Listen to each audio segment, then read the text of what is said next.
நான் பேசாத ஒரு விஷயத்த பேசுனதா பிரிச்சு கட் காப்பி பேஸ்ட் பண்ணி அதை நேஷனல் மீடியா வரைக்கும் கொடுத்து பரவ வச்சு. ஐயோ கருவாநிதி அண்ணா, என்னது இதெல்லாம்? எப்படி எப்படி நீங்க பேசாத விஷயத்த கட் காப்பி பேஸ்ட் பண்ணி போட்டாங்களா?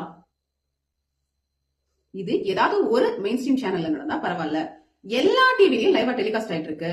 சரி, மொபைல்ல லைவ்ல எடுத்து போட்டுட்டு இருக்காங்கல்ல, அதுலயுமா கட் காப்பி பேஸ்ட் பண்ணிருந்தாங்க? என்னன்னா இப்படி உருட்டுறீங்க? இது உங்க தாத்தா காலத்து டெக்னிக், இப்போலாம் கதைக்காகாது. Ladies matter. என்னது லேடிஸ் மேட்டரா? பொம்பளை சொக்கு கேக்குதாடா? அரசு செலவுல மக்கள் வரி பணத்துல கிட்டத்தட்ட ஒரு 3000 காவலர்கள் பாதுகாப்போடு ஒரு டெரரிஸ்ட கூட்டு போற மாதிரி சென்னையில இருந்து சாலை வழியாக 400 கிலோமீட்டர். இது சிஎம் விஜய் சார் மக்களோட வரி பணத்தை பேஸ் பண்ணிட்டாரா? அதுவும் எதிர்கட்சி தலைவரை சென்னையில இருந்து தஞ்சாவூர் வரைக்கும் இழுத்துட்டு போய் மக்களோட வரி பணத்தை பேஸ் பண்ணிருக்காரு. உதயநிதி அண்ணா, இது நீங்க சொல்லிதான் எங்களுக்கு தெரியும். இது கண்டிப்பா வன்மையா கண்டிக்கத்தக்க ஒரு விஷயம். நாங்க வேணா ஒண்ணு பண்ணட்டுமா? விஜய் சார் கிட்ட சொல்லி அந்த மக்களோட வரி பணத்தை வாங்கி உங்க கையில கொடுத்துட்டா நீங்க பத்திரமா பாத்துப்பீங்க தானே?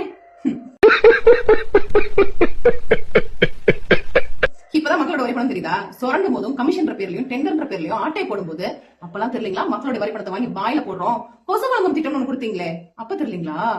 அவன் இன்னும் திருந்தல மாமா. திமுக காரங்க ஆளுங்கட்சியா இருக்கிறத விட எதிர்கட்சியா இருக்கும்போது ரொம்ப ஆக்டிவா இருப்பாங்களா? கொஞ்சமாவது அறிவு வேணும் உதயாண்ணா, அறிவு வேணும். ஏன் தெரியுமா? நாகரிகமான அரசியல். உங்களுக்கு தான் மக்கள் மேல அக்கறை கிடையாதே. மக்கள் நல்லா இருக்கணும்ன்ற ஒரு நல்ல எண்ணம் இருந்துச்சுன்னா சிஎமோட கவனத்துக்கு அதை எடுத்துட்டு போய் ரொம்ப நாகரிகமான முறையில இந்த இடத்துல இந்த மக்களுக்கு இந்த பிரச்சனை இருக்கு, இதை நீங்க சரி பண்ண முடியுமா, அதுக்கு எவ்வளவு டைம் ஆகும், எதெல்லாம் நீங்க முன்னேற்பாடா எடுத்து நீங்க இந்த விஷயத்தை செய்வீங்கன்னு சொல்லி கேட்கறது நாகரிக அரசியல். மக்களுக்கு நல்லது நடக்கும், நாளைக்கு நீங்க ஆளுங்கட்சி ஆவீங்க. ஆனா உங்களோட அக்கறை எல்லாம் எப்படி இன்னும் கொஞ்சம் தமிழ்நாட்டை சுரண்டணும்னு இருக்கும்போது நீங்க என்ன நினைப்பீங்க? பதவி வெறியோட தான் இருப்பீங்க.